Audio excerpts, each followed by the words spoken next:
Je compte vous parler d'ondes lumineuses de manière à voir en 3 dimensions et vous présenter les principes et les bases de l'holographie optique et puis comment on est passé à l'holographie numérique.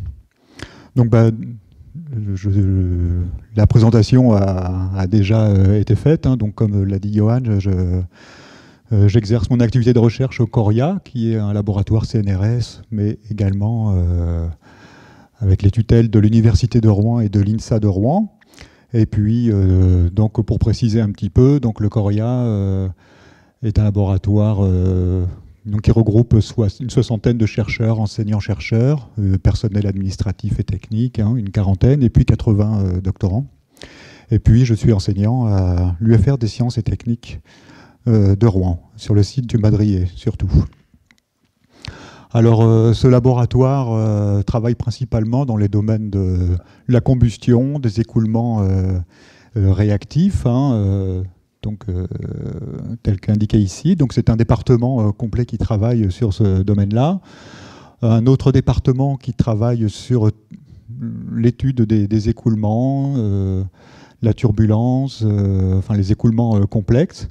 Et puis, donc c'est un petit peu coupé en bas, mais nous avons depuis, ça fait maintenant, je crois, 5 ans, oui, qu'on a défini un département optique laser qui regroupe les compétences de collègues hein, qui effectuent leurs recherches dans ces domaines.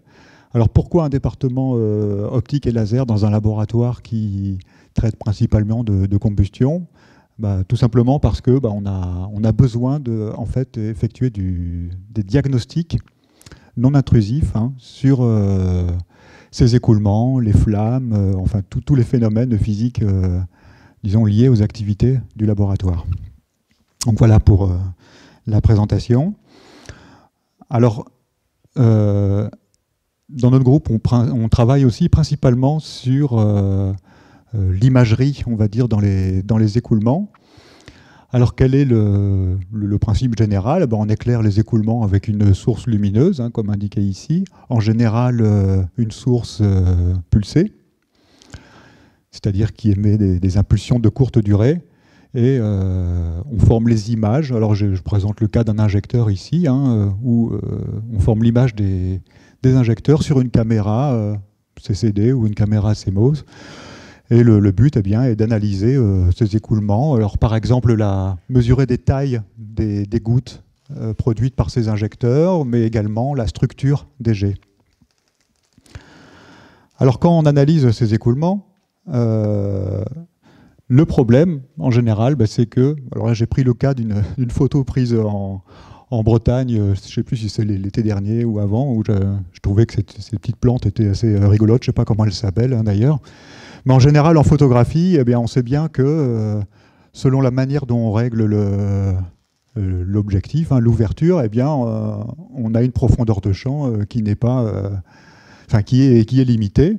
Et on peut se trouver dans des situations ici où effectivement un seul plan est net, et donc ce qui est en arrière-plan est flou, ce qui est devant est flou. Hein, c'est bien connu, c'est la profondeur de champ hein, qui peut se calculer. Alors ça pose un problème en général lorsque l'on fait de l'imagerie dans les écoulements, comme ici, un écoulement de spray, parce que quand on veut analyser par exemple la répartition de taille des gouttelettes dans un spray, on peut commettre des erreurs très importantes, parce que lorsque les particules sont nettes, on mesure correctement leur diamètre, mais lorsqu'elles sont floues, évidemment, on peut... avoir des erreurs de mesure hein, qui peuvent être de 100%. Hein. C'est-à-dire qu'une gouttelette qui par exemple, aurait un diamètre ici d'une vingtaine ou d'une quarantaine de micromètres pourrait être mesurée à tort à 80 microns. Donc la question est la suivante, comment faire finalement pour enregistrer et puis analyser ensuite la totalité d'un volume plutôt qu'un seul plan. Alors, il y a des solutions. Alors, c'était en guise d'introduction, hein, cette problématique, donc la problématique de la mise au point.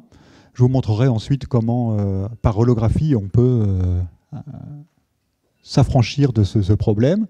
Et puis, comment, dans les années 2000, on est passé de l'holographie analogique à l'holographie numérique. Ensuite, je vous présenterai, sous l'œil attentif de mes collègues, hein, les applications, une des applications de l'holographie numérique dans le cadre de l'étude de la houle, en fait, de l'interaction entre houle et structure immergée, donc au LOMC, et puis d'autres applications plus générales. Donc je reviens sur le problème de la mise au point. Quelles sont les solutions qui permettraient en fait de pouvoir analyser ces images en défaut de mise au point? Alors il y a des solutions mathématiques, enfin, on va dire de traitement du signal plutôt, qui permettent par déconvolution des images, donc ça on a déjà un peu travaillé dessus, hein, sur ces solutions qui permettent néanmoins de s'affranchir du flou, c'est-à-dire du défaut de mise au point des images, et puis corriger les erreurs de mesure qui seraient commises hein, sur les images en défaut de mise au point. Donc je ne parlerai pas de ça, hein, c'est tout un domaine des traitements d'images, de traitement du signal, la déconvolution, largement utilisé par les biologistes hein, d'ailleurs. Autre solution, c'est d'augmenter la profondeur de champ, hein, comme on fait en photographie avec un appareil photo réflexe, c'est-à-dire que, eh bien, on modifie l'ouverture du diaphragme, hein, plutôt que de la mettre comme indiqué ici sur l'image à 5.6, eh bien, en augmentant le nombre d'ouvertures, en passant à 22 par exemple, eh bien, on réduit le diaphragme et puis on peut de cette manière augmenter la profondeur de champ. Le problème est que, en fermant le diaphragme, eh bien, on va dégrader également la qualité des images.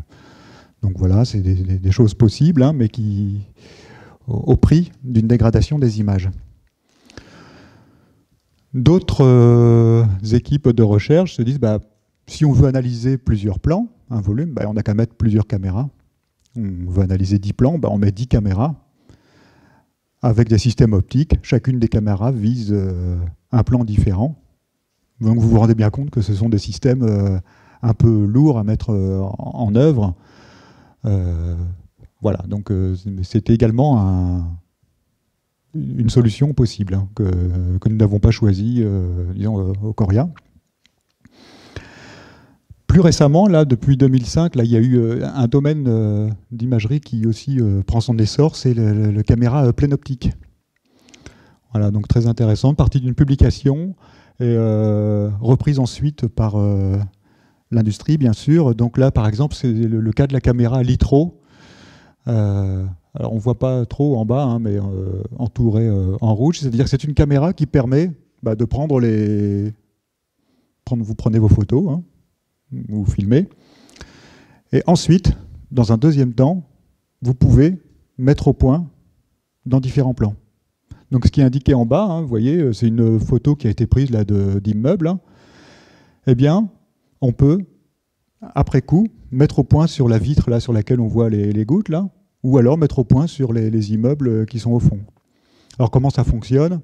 En fait, c'est par des systèmes de micro-lentilles qui permettent d'orienter, chacune avec des focales différentes, hein, qui permettent d'orienter les images sur certains capteurs ou certains capteurs CCD en fonction de la distance des images.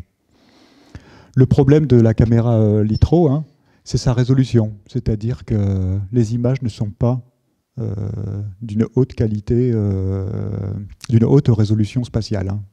Voilà. C'est-à-dire que c'est comme si on travaillait avec des pixels de taille très importante. C'est-à-dire qu'à partir d'une caméra, par exemple, 1024 sur 1024, eh bien, on n'exploite finalement que 256 sur 256 pixels pour avoir cette profondeur. Donc voilà, c'est une solution qui est en plein essor hein, actuellement. Et donc ce dont je vais parler plutôt ici, là, c'est de l'holographie. Alors je vais vous exposer un petit peu le principe de l'holographie. Donc cette méthode a été découverte par Denis Gabor, un physicien hongrois. En fait, il est né en Hongrie et ensuite il avait la double nationalité britannique. Hein. Donc il a travaillé dans de nombreux domaines. Hein. Il a touché à la physique des plasmas, à la théorie du signal.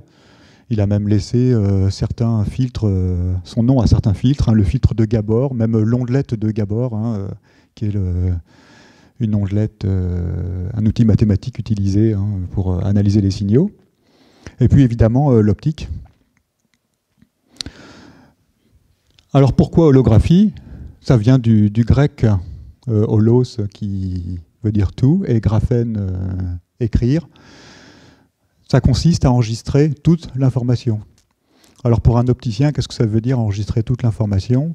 Ça veut dire non pas enregistrer uniquement l'intensité lumineuse, mais enregistrer l'amplitude complexe de l'onde lumineuse. C'est-à-dire pouvoir coder non seulement l'intensité des images, mais également la distance entre les objets et puis le détecteur. Amplitude, ce qu'on appelle amplitude et phase. Donc il a mené ses premières expériences d'holographie au British Thomson Newson Company, donc dans un laboratoire. Il faisait des expériences le soir, hein, en dehors de ses activités d'ingénieur. Il a publié sa découverte dans Nature en 1948. Et puis en 1962, il a les premiers hologrammes optiques sont apparus parallèlement à l'arrivée, disons, des lasers. Et il a fallu attendre encore une dizaine d'années pour qu'il obtienne le prix Nobel en 1971. Donc vous voyez, un temps important. Donc là, j'ai extrait une partie de son discours, en fait, suite à l'obtention du prix Nobel. Et il raconte un petit peu comment il avait découvert l'holographie. Donc, comme il dit ici, vous voyez, en 1947, hein, il s'intéressait à la microscopie électronique. Et puis, ce que j'ai encadré en vert, il dit que c'était décevant parce que les optiques que l'on peut concevoir en microscopie électronique ne sont pas parfaites, largement, enfin très, très mauvaises, on va dire. Elles sont, pour comparer ces optiques, il a comparé à l'image qu'on pourrait former à travers une goutte d'eau. Donc vraiment des images de très mauvaise qualité. Donc il s'est dit, je vais travailler en deux temps. Donc le schéma du haut qu'on voit ici, hein, c'est un schéma on va dire, c'est un canon à électrons en fait. Il a enregistré directement les ondes qui se propageaient et qui étaient diffractées par les objets sur un support photosensible. Ça, c'est le premier temps qu'on appelle enregistrement, en haut. Et puis en bas, il a repris le support sur lequel il avait enregistré sa figure de diffraction et il les a placés en face, cette fois, d'une onde lumineuse. Donc il change complètement de longueur d'onde, hein, puisqu'il est dans le domaine du visible. Et de cette manière, en fait, il s'est affranchi de l'optique de formation des images, puisqu'il a formé ces images avec des optiques dans le visible, donc qui sont largement meilleures que celles qu'on pouvait concevoir en microscopie électronique. Voilà le principe. Je le réexplique ici. Hein. Alors le principe général de l'holographie, c'est que vous avez un faisceau de référence, que j'ai schématisé en haut, par la flèche en haut, et un faisceau qui provient d'un objet en bas, hein, qu'on veut holographier. Eh bien, l'idée consiste à enregistrer les franges d'interférence entre l'onde qui vient de la référence et une onde qui provient d'un objet. Donc sous deux angles différents. Donc ça sur une plaque photosensible. Alors la plaque photosensible que j'ai schématisée en bas, hein, doit être capable, vu l'angle qu'on a entre les faisceaux, hein, doit être capable d'enregistrer des franges d'interférence très, très fines en fait, de l'ordre du micromètre, donc du millième de millimètre. Donc évidemment, il n'est pas possible d'utiliser des pellicules photographiques standards qui sont capables d'enregistrer, on va dire, des informations de l'ordre du centième de millimètre. Donc on n'est pas au millième de millimètres. Donc il fallait un autre support, avec une plus haute résolution, donc ce qu'on appelle des plaques holographiques. C'est tout simplement des plaques photo à haute résolution spatiale, telles qu'on les faisait également au début du siècle dernier pour la photographie argentique. Voilà, donc c'est des plaques à haute résolution spatiale, et là qui montent jusqu'à 2000 à 5000 traits par millimètre. Donc l'enregistrement consiste à superposer les deux ondes, comme indiqué en haut. On somme deux ondes que j'ai schématisées, que j'ai écrites sous la forme de R exponentielle J phi R plus O exponentielle J phi O. Une plaque photosensible, un détecteur photosensible n'est pas sensible à l'amplitude mais à l'intensité, donc c'est le modulo carré que j'ai indiqué en bas. Je vais passer assez vite là-dessus. Donc une fois qu'on a enregistré et qu'on développe l'équation en haut, on a 4 termes. La restitution consiste à rééclairer la plaque holographique avec la même onde, donc multipliée par R exponentielle J phi R. Puis donc on a 3 termes en bas. Un terme en bleu qui n'est pas intéressant, c'est le faisceau laser qui va tout droit, on va dire. C'est le terme en jaune qui est intéressant. Pourquoi? Parce qu'on retrouve, vous voyez, O exponentielle J phi O, c'est l'amplitude qui provient de l'objet comme s'il était encore là, en fait. Donc on restitue, on visualise une image comme si elle était encore présente, comme si elle flottait dans l'air. Donc c'est ce que j'ai schématisé là. Vous voyez, vous vous placez dans une direction donnée par rapport à l'hologramme et vous retrouvez les objets, donc ce que j'ai appelé image virtuelle ici, exactement au même emplacement que se trouvait l'objet. Vous pouvez tourner un petit peu autour sous un certain angle, vous pouvez vous décaler et vous allez voir l'image comme si elle était en 3 dimensions, comme s'il était encore là. On peut retrouver des objets qui étaient cachés derrière les autres.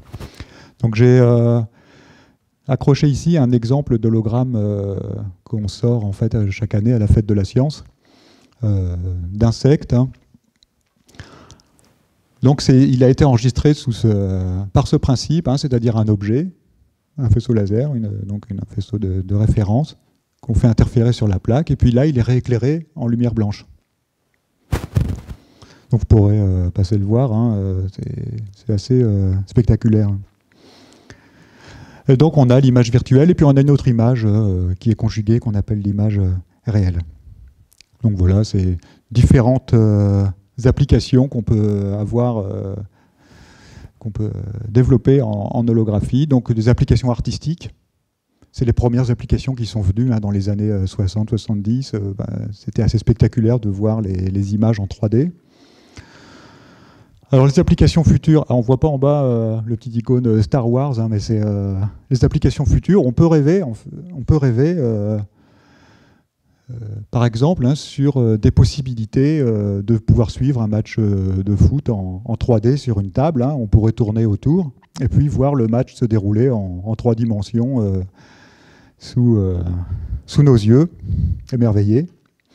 Des applications, on peut rêver à des applications médicales où on pourrait, par exemple, holographier des organes, pouvoir les faire tourner, voir où se trouve, par exemple, une tumeur ou autre. Enfin voilà, là, on est plus dans les rêves. Mais la communauté scientifique, même si ce sont des rêves, la communauté scientifique travaille énormément sur ces projets. Voilà, donc on peut imaginer des choses comme ça, ou pour, par exemple, étudier le design de véhicules, que l'ensemble des personnes, des acteurs puissent suivre en 3D les évolutions d'un modèle. Je reviens à des choses peut-être un petit peu moins qui font moins rêver. Je reviens en 1964. Pourquoi? Parce que c'est les premières publications que l'on trouve sur les analyses. Je reviens à mes petites gouttelettes et des injecteurs. C'est les premières analyses par holographie de gouttelettes. Voilà, donc les premiers travaux sur les écoulements.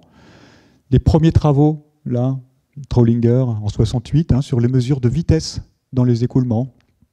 Donc ça, c'est extrait des publications des auteurs. Mais également des mesures de taille. Là, on est dans les années 70. Donc vous voyez en abscisse, là les diamètres mesurés par microscope, et puis en ordonnée, les diamètres mesurés par holographie. Donc les gens se sont dit, c'est super, on va pouvoir faire des mesures de taille en 3D. Donc on n'a plus le problème du défaut de mise au point. Et puis là, on arrive vers les années 2000. On ne voit pas les dates en haut, hein, mais c'est en haut à gauche, c'est 2000, en haut à droite, c'est 2001, 2003 en bas à gauche, et puis 2001 en bas à droite. On va dire que c'est les derniers travaux qui ont été faits sur les écoulements pour avoir des champs de vecteurs vitesse, obtenir, extraire des champs de vecteurs vitesse tridimensionnels dans les écoulements par holographie classique. Quand je dis holographie classique, c'est sur plaque. C'est-à-dire qu'ils enregistraient sur plaque holographique des images d'écoulement et ensuite un travail fastidieux, vecteur par vecteur, de retrouver les champs de vecteurs tridimensionnels. En fait, en gros, il y a une thèse par image. Hein. En haut à gauche, hein, c'est une équipe américaine. En haut à droite, c'est Hermann, c'est une équipe allemande. Voilà. Et puis, arrivé à ce stade, voilà, il y a eu un essoufflement, on va dire, de l'holographie classique. Hein. Les gens se sont dit, c'est pas possible, ça peut pas être industrialisé, on ne peut pas investir dans les laboratoires sur ce type d'équipement parce que c'est trop fastidieux. Voilà.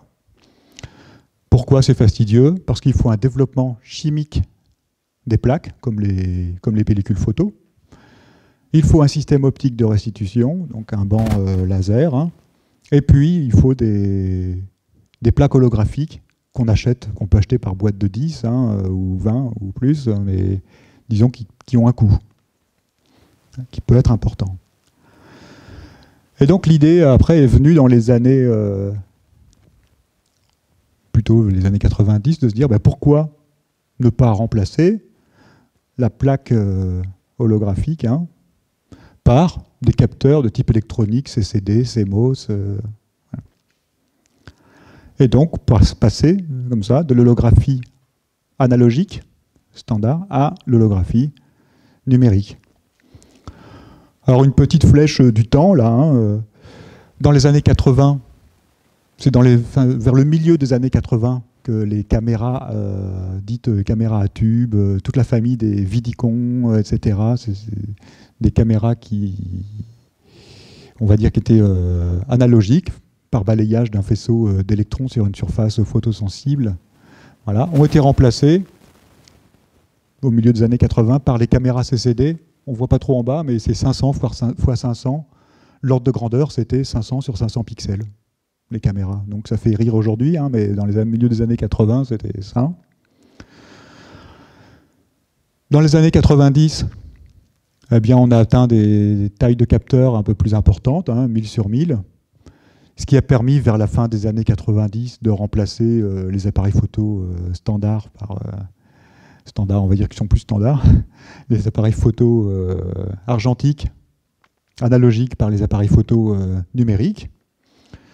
Et puis, dans les années 2000 et jusqu'à aujourd'hui, hein, est-il possible de remplacer les plaques holographiques, hein, telles que présentées en bas à gauche, par des capteurs CCD ou CMOS, alors qu'on ne voit pas en bas, mais c'est 4000 sur 4000. Hein. On arrive à des tailles de capteurs qui deviennent intéressantes pour l'holographie. Alors je reprends mon petit schéma tout à l'heure, là, d'enregistrement d'hologramme, sauf que au lieu de mettre la plaque holographique, là, je l'ai remplacée par une caméra CCD ou CMOS, hein, numérique. J'espère qu'on va voir. Non donc, ouais. Donc on peut enregistrer avec ces caméras des informations I, c'est l'interfrange, hein, qui doivent être supérieures à 2 fois le pas du pixel, la taille des pixels. Si je prends un exemple d'une caméra qui a des pixels de 5 microns, c'est déjà pas mal de taille, et une longueur d'onde de 0,5 micromètres, ça veut dire que l'angle θ d'enregistrement doit être inférieur à 3 degrés. C'est-à-dire que les objets doivent être quasiment quasiment dans le faisceau, en face de la caméra. Donc très faible. Hein. Alors, les solutions, ça serait aussi de diminuer la taille du pixel. Hein. P, c'est la taille du pixel. Si on diminue la taille du pixel, vous voyez que l'angle sera naturellement, rentrera dans les conditions d'obtention d'un hologramme. Et ce qu'on entendait dans les années 2000, enfin, moi, ce que j'entendais dans les conférences, les premières conférences dans lesquelles j'allais présenter les applications d'holographie numérique dans les écoulements, les gens disaient bon courage, ça ne marchera jamais. Pourquoi ? Parce que la taille des pixels ne vous permettra jamais d'enregistrer des hologrammes aussi bons que les hologrammes tels qu'on voit ici. Alors c'est vrai, mais il existe quand même des situations dans lesquelles ça peut fonctionner. Alors quelles sont les solutions ? Diminuer la taille des pixels. Ça, il suffit d'attendre. Avec la technologie, finalement, on gagne chaque année en fait, dans ce domaine. Ou alors réduire l'angle.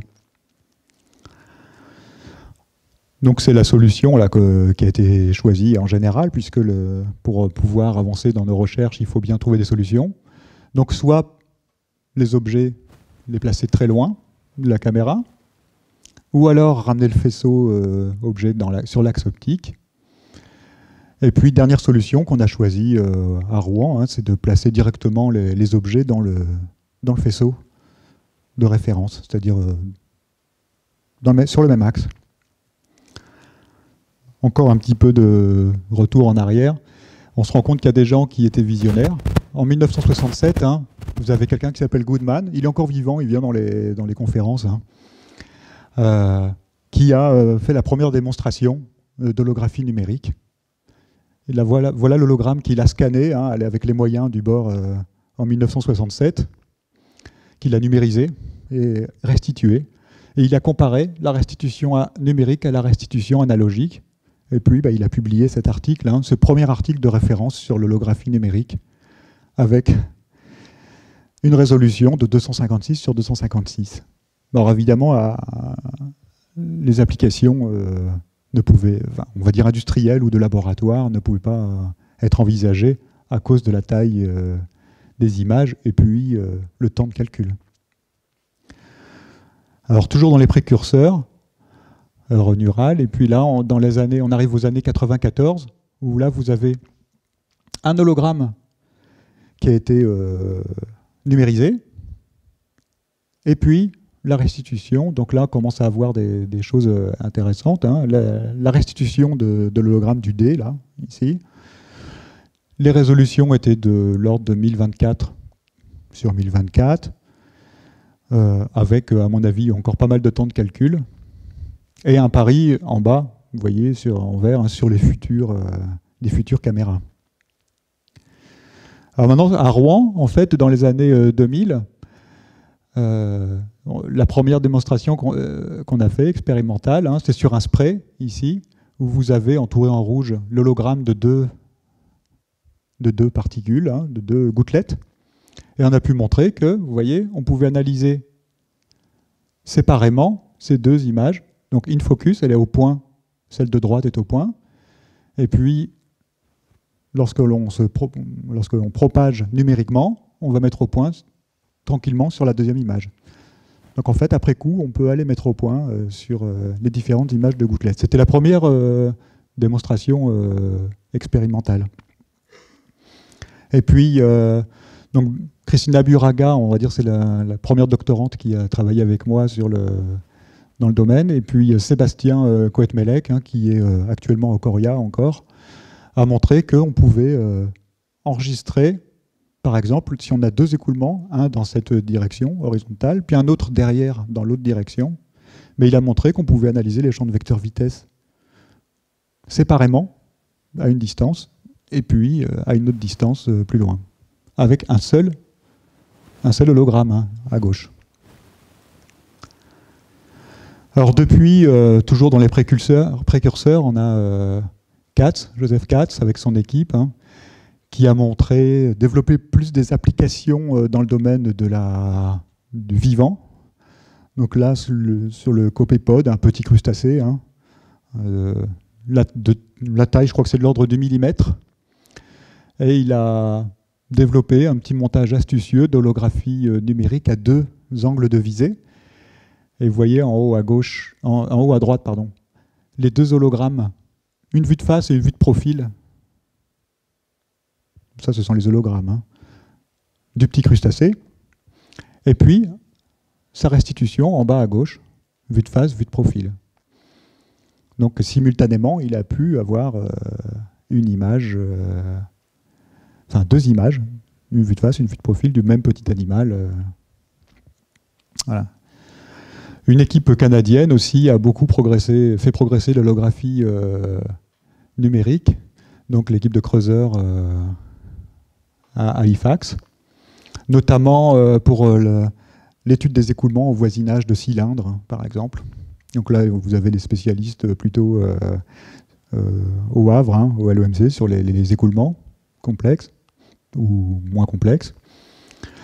Une application ici qui est à l'université du Maine. Donc c'est un collègue qui fait référence, hein, dans le domaine de l'holographie numérique. Et il a montré, par exemple, il est dans un laboratoire d'acoustique, hein, il a montré qu'il pouvait suivre, par exemple, le mouvement d'une enceinte, hein, ici, d'un haut-parleur, au cours du temps, donc en 3D. Pouvoir mesurer la position de la membrane. Il l'a appliqué également aux instruments de musique, parce que, alors, ce qu'expliquait Julien Leval, hein, lors de sa thèse, hein, j'étais membre du jury, c'est que les clarinettistes en général achètent un jeu d'anches de clarinette, mais s'ils achètent par boîte de 10 ou 20, je ne sais pas combien, finalement ils essayent et ils en jettent la moitié parce que seulement certaines anches conviennent pour un jeu musical correct. Et donc son projet de thèse, c'était de pouvoir mesurer pendant le jeu, le mouvement vibratoire de l'anche de clarinette. Donc ils ont fabriqué vous voyez ici, un joueur de clarinette artificiel avec des lèvres artificielles. Donc une manip quand même assez lourde, hein, à concevoir.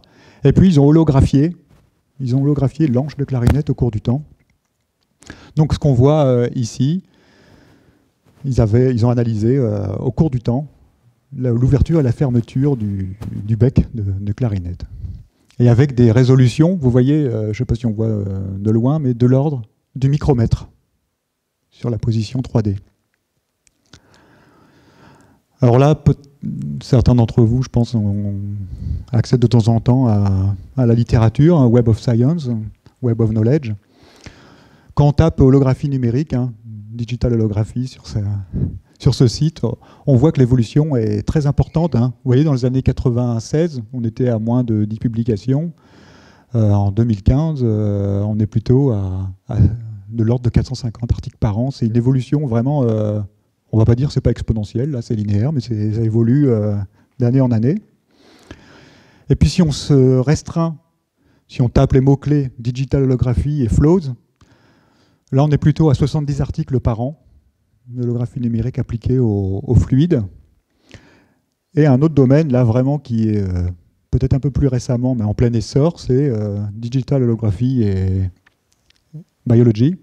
On est également sur les mêmes ordres de grandeur, 70 articles par an pour l'imagerie cellulaire, par exemple.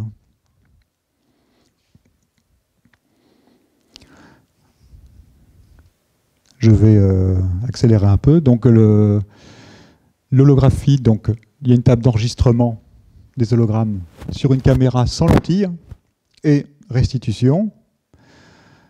Je vais aller un peu plus vite là pour aller aux applications, on va dire plus récentes de l'holographie numérique entre le Coria et puis le laboratoire du Havre, ont des milieux complexes. Donc, qui est un travail de collaboration dans le cadre d'un LabEx, un projet LabEx qui s'appelle 3D, donc pour le développement de techniques optiques pour les écoulements complexes. Ça fait partie du LabEx EMC3 normand. Donc vous reconnaissez sans doute, j'imagine, vos collègues, hein, Gaël, Jérôme et Benoît sur l'image, la photo de droite, hein, voilà, donc devant le LOMC.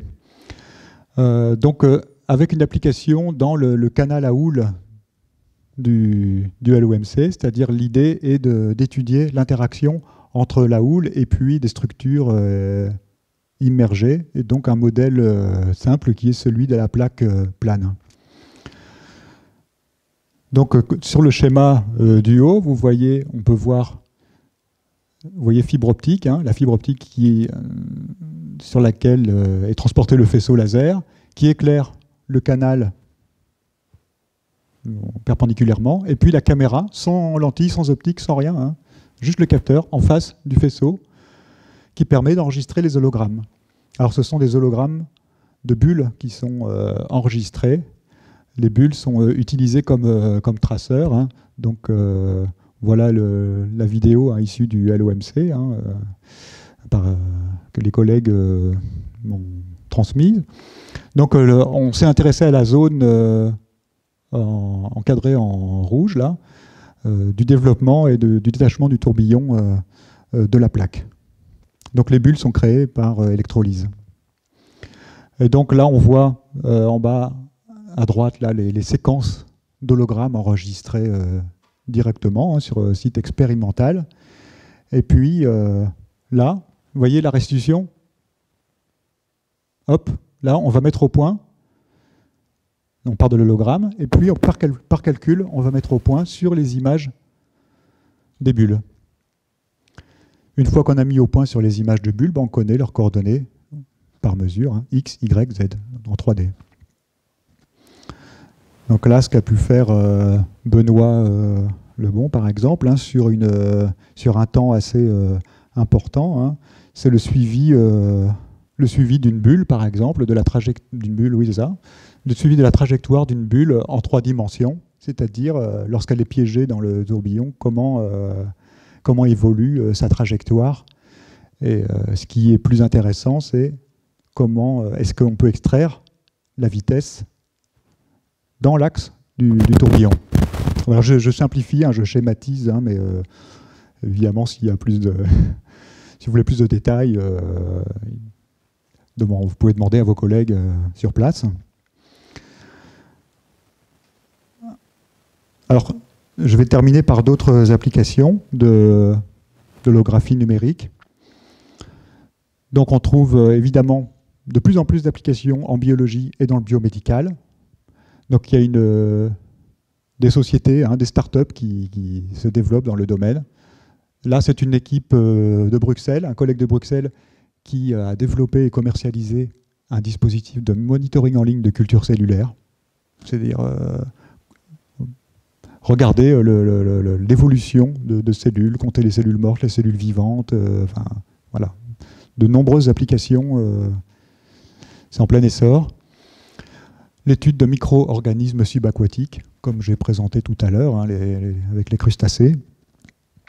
Donc une société également, beaucoup de start-up. Hein. En France, c'est un peu moins... on a moins cette culture.